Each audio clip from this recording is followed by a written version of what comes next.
আওয়ামী লীগ হলো এখন আকাশের ধ্রুব তারার মতো হঠাৎ হঠাৎ করে উদয় হয় বা উদিত হয়। কেন বললাম এই কথা? আজকে অনেকদিন পর আওয়ামী লীগের একটা বক্তব্য বা বিবৃতি পাওয়া গেল। আগামী সংসদ নির্বাচনে অংশ নেবে আওয়ামী লীগ। হানিফ, কি অবস্থা! আজকে তাদেরকে কোন অবস্থায় বলতে হচ্ছে যে আগামী সংসদ নির্বাচনে তারা অংশ নেবে। যাই হোক, ভালো, শুনি কি বলছেন। আওয়ামী লীগকে বাদ দিয়ে বাংলাদেশে কোনো নির্বাচন হবে না বলে মন্তব্য করেছেন আওয়ামী লীগের যুগ্ম সাধারণ সম্পাদক মাহবুবুল আলম হানিফ। বৃহস্পতিবার এক বিজ্ঞপ্তিতে এই কথা বলেন তিনি। কোথা থেকে বলতেছে, কি করতেছে, কিছুই বোঝা যাচ্ছে না। অ্যাটলিস্ট তারা জুমে এসেও তো বলতে পারে। রিজভী সাহেব তো মাঝে মধ্যে পরিস্থিতির কারণে পালিয়ে যান, কিন্তু তারপরে তো তিনি জুমে কথা বলেন। হানিফ বলেন, সাম্প্রতিক সময়ে বাংলাদেশের নির্বাচন ব্যবস্থা সংস্কার কমিশনের প্রধান বদিউল আলম মজুমদারের দেওয়া বক্তব্য আওয়ামী লীগ ছাড়াও আগামী নির্বাচন গ্রহণযোগ্য হবে এবং আওয়ামী লীগকে রাজনীতি থেকে 10 বছর দূরে রাখার ষড়যন্ত্র করার যে নীল নকশা করা হচ্ছে তা আমাদের দৃষ্টিগোচর হয়েছে। বাংলাদেশের অন্তর্বর্তী সরকার আওয়ামী লীগের মতো ঐতিহ্যবাহী প্রাচীন ও বৃহৎ রাজনৈতিক দলকে নির্বাচন ও রাজনীতি থেকে দূরে রাখার যে হীন প্রচেষ্টা চালাচ্ছে এর তীব্র নিন্দা ও প্রতিবাদ জানাচ্ছে। একই সঙ্গে এই ধরনের অপতৎপরতা থেকে দূরে থাকার জন্য সংশ্লিষ্ট সবার প্রতি আহ্বান জানাচ্ছে। নির্বাচন কমিশন সংস্কারের প্রধান হিসেবে বদিউল আলম মজুমদার একেবারে অগ্রহণযোগ্য কথা বলেছেন মন্তব্য করে আওয়ামী লীগের যুগ্ম সাধারণ সম্পাদক মাহবুবুল হানিফ বলছেন যে উনি আওয়ামী লীগকে নির্বাচনের বাইরে রেখে নির্বাচনের কথা বলেছেন, এটা অগ্রহণযোগ্য এবং অযৌক্তিক। আওয়ামী লীগকে বাইরে রেখে বাংলাদেশে কোনো নির্বাচন অতীতে কখনো হয়নি, ভবিষ্যতেও হওয়ার সম্ভাবনা নেই।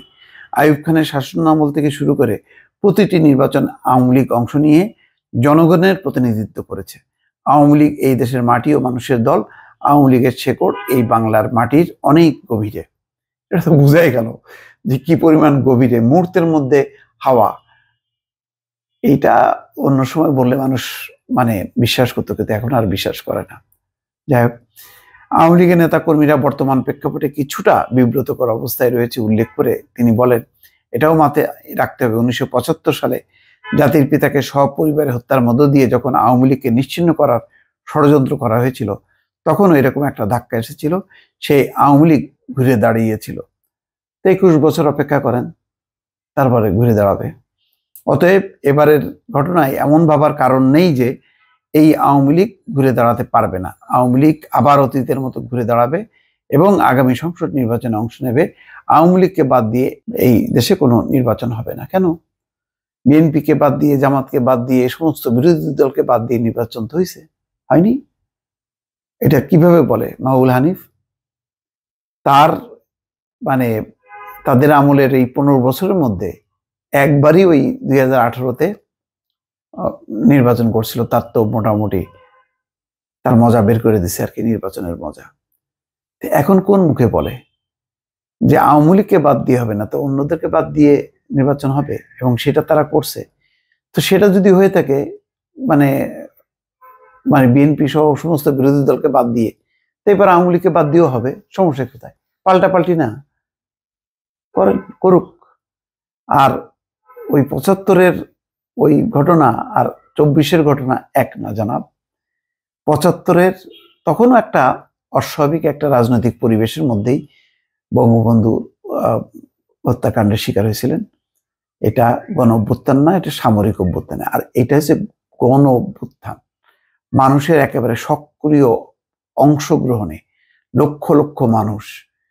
75-এর চেয়ে এই পরাজয়টা আরো আরো আরো কঠিন এবং আরো ন্যাক্কারজনক। বাংলাদেশের কিছুটা বলছেন যে বিব্রতকর মধ্যে অবস্থা আছে, তা না। বাংলাদেশে এখন এমন আওয়ামী লীগের নেতাকর্মীরা কেউ নিজেদেরকে আওয়ামী লীগ বলে জনসমক্ষে পরিচয় দিতে লজ্জা বোধ করে এবং সাহসও তারা হারিয়ে ফেলেছে, নৈতিক সাহস। যে কাণ্ড করেছে আওয়ামী লীগ, যেভাবে পালিয়ে গেছে, নজিরবিহীন ঘটনা, বাংলাদেশের রাজনৈতিক ইতিহাসে কখনো হয়নি। তো ফলে ওই 75-এর ওই তাও তুলনা করে লাভ নেই। তারপরেও তো 75 সালে ওই ঘটনার পর আওয়ামী লীগের ক্ষমতা আসতে 21 বছর সময় লাগছে। তো এখন কত বছর সময় লাগবে? হিসাব করুক। যাক, তারপরেও আমি মনে করি যে আওয়ামী লীগের যারা শুদ্ধ রাজনীতি করে, যারা কোনো অপরাধ করেনি, তাদের রাজনীতি করার অধিকার আছে। এখন সেটা কিভাবে, সেটা নীতি নির্ধারকরা বলবে, আমার ব্যক্তিগত অভিমত।